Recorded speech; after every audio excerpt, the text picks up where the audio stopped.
Here's one of the most powerful philosophies I picked up in network marketing, the law of averages. It goes like this. If you do something often enough, a ratio will emerge. Let me repeat that key phrase. If you do something often enough, a ratio will emerge. It's astounding. It's almost magical. You're the average of the 5 people you spend the most time with. Understanding the law of averages is crucial, especially in a personal sense. The concept is simple. If you do something often enough, you'll develop a ratio of results. For leaders, grasping these ratios is essential because when you're working with people, you've got to have some metrics, some charts to evaluate both your performance and theirs.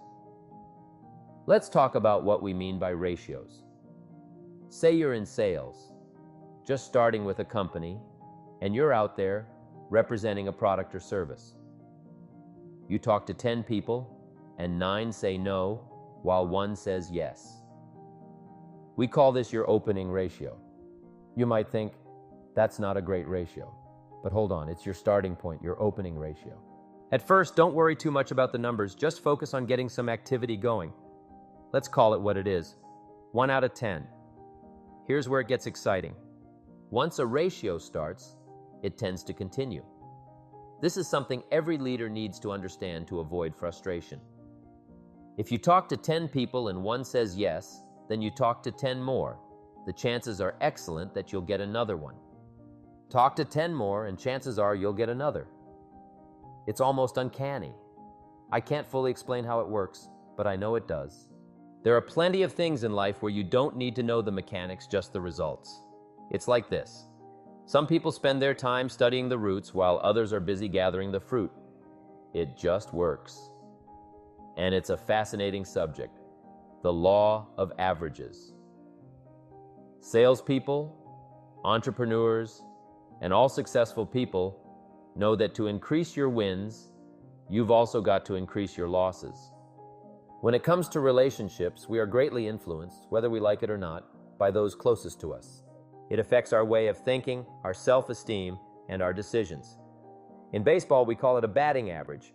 If you talk to 10 people and 1 says yes, your ratio has begun, 1 out of 10. Here's what's fascinating about the law of averages. Once it starts, it tends to continue. This is groundbreaking. Once a ratio starts, it tends to keep going. If you talk to 10 and get 1, chances are excellent that if you talk to 10 more, you'll get another. And if you talk to 10 more, you'll get another one. Now you can compete.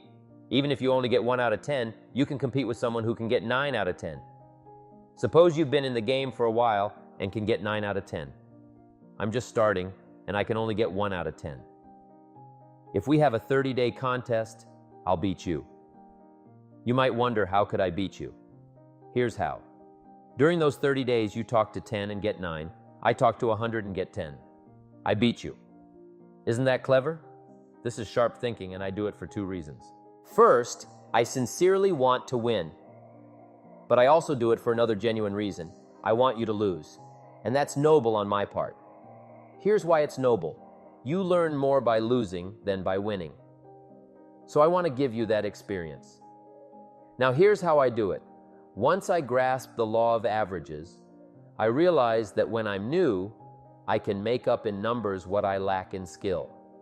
I can make up in numbers what I lack in skill. Now who can do that? Anyone with ambition. Anyone with a bit of ingenuity. Anyone. It doesn't matter. Here's another thing. The law of averages can be improved. If you get 1 out of 10, talk to 10 and get another one. Talk to 10 more and you get another one. But the 4th time you talk to 10, you get 2. Why? Because you're getting better. You're getting better. And who can get better? Anyone. Talk to 10, get 2. Talk to 10, get 2. Eventually talk to 10 and get 3. I finally got up to about 3. Now it takes more than a genius to go beyond 3 or 4, but 3 is enough. If you bat 300 in baseball, they'll pay you $4 million a year. That means you're out 7 times out of 10. 7 times out of 10, and you still make $4 million a year. Are you ready for that? This works incredibly well, and in your business, just jot this down. You don't have to bat 1,000. You don't have to bat 1,000 to make big money. 1 out of 10 is fine. 2 out of 10 is fantastic. 3 out of 10 is phenomenal. Some extraordinary genius might get 4 out of 10, but 3 out of 10 is more than enough to make you rich beyond your wildest dreams.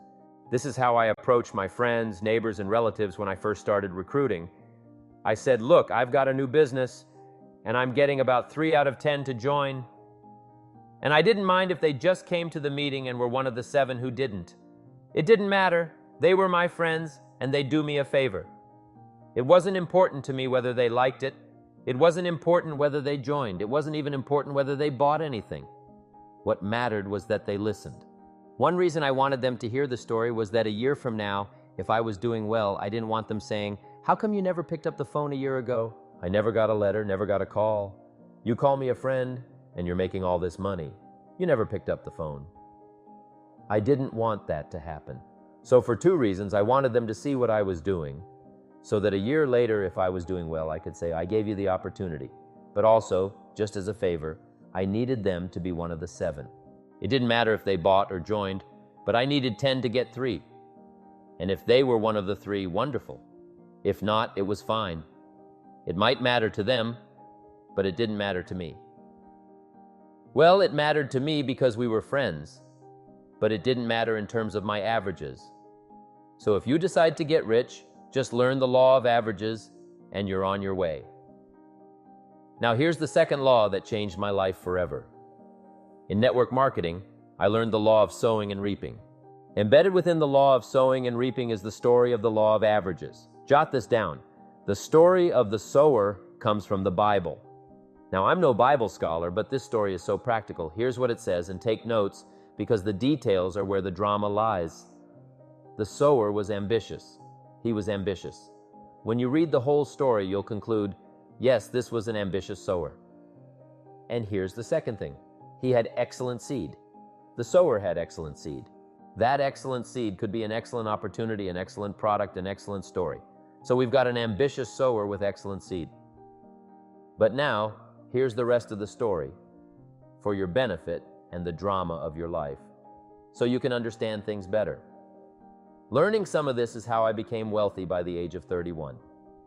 First, the story says, the sower went out to sow the seed, but the first part of the seed fell by the wayside, and the birds came and ate it up.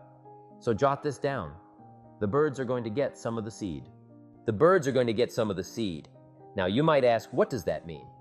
Well, let me explain. I invite John to a meeting. He said he'd be there Tuesday night. Tuesday night comes, and John isn't there. I wonder, why didn't John make it? Now I know the answer, the birds. The birds got to him. John had a great idea to come to the meeting and see the opportunity, but someone stole it away. They said, you're not going to go see network marketing. And he said, well, maybe not. I'm going to. So jot that down. The birds are going to get some. Now, when the birds get some, you've got 2 options. One, you can chase the birds and say, let me find the person who talked him out of coming to the meeting. I'll give them a piece of my mind. But I wouldn't recommend that. Here's what happens if you go chasing birds. You leave the field. If you go chasing birds, you leave the field, which will distract you from your future, not enhance it. So you can't chase birds. It's just one of those things. And here's the best response when things are a little disappointing. Isn't that interesting? You just have to say, I was sure he'd be there. He promised me, but I know it was the birds. And you just say, isn't that interesting? Now here's the rest of the story. The sower kept on sowing. That was his secret to success. He kept on sowing. And if you keep sowing, you'll sow more than the birds can take because there aren't enough birds. If you keep sowing, sure, there are birds, but not enough because the law of averages will work for you. My mentor told me, you know, Mr. Rohn, there are only 9 or 10 nasty, miserable people in the whole world. He said, they move around a lot, and you're bound to bump into one once in a while. But when you do, just think, there are only 9 more like you. I can handle that. Now here's what else the story says. The sower keeps sowing the seed, but then the seed falls on rocky ground where the soil is shallow. The rocky ground and the shallow soil aren't your doing because you had excellent seed and you were an ambitious sower. But here's what it says. The seed that falls on rocky ground starts to grow, but when the first hot day comes, it withers and dies. It dies. Not easy to watch. I finally get John started, and sure enough, 3 or 4 days later, someone says, "Boo!" and he's gone. Doesn't show up at the second meeting. I thought for sure John would last a week. What happened? Jot this down. The hot weather is going to get some, and this is not your fault. Here's what you must say when that happens. Isn't that interesting? Wow. What can you do? The answer? Nothing. You might say, I'll try to change this, but I wouldn't recommend that course. You know, the sun comes up in the east. Someone asks, why is that? I wouldn't spend much time on that. Just let it be. Don't get caught up in the why stuff. I'm giving you the answers here. The answer is in the way things are structured, the consequences, and the deal. The answer is in the deal. Anything beyond that isn't worth studying. You might wonder, why do some people only last a short time? I wouldn't sign up for that class. Here's the answer. Some people just don't stay. You have to jot that down. And when some leave, you say, that's one of those who don't stay. Now you know what category to put them in? You can't solve this. You can't. It's like trying to rearrange the seasons. You can't mess with that. All you can do is cooperate with how things are set up. I didn't set it up. You might say, it shouldn't be this way. Well, when you get your planet, you can rearrange the whole deal. But on this planet, you're a guest. You've got to take it as it comes. Now here was the secret to the ambitious sower with good seed. He kept on sowing. Now here's what he had to do to keep on sowing. He had to discipline his disappointment. This is a key phrase to use for the rest of your life. You must learn to discipline your disappointment because you didn't set up the setup, and some people are not going to stay, and that is not your fault.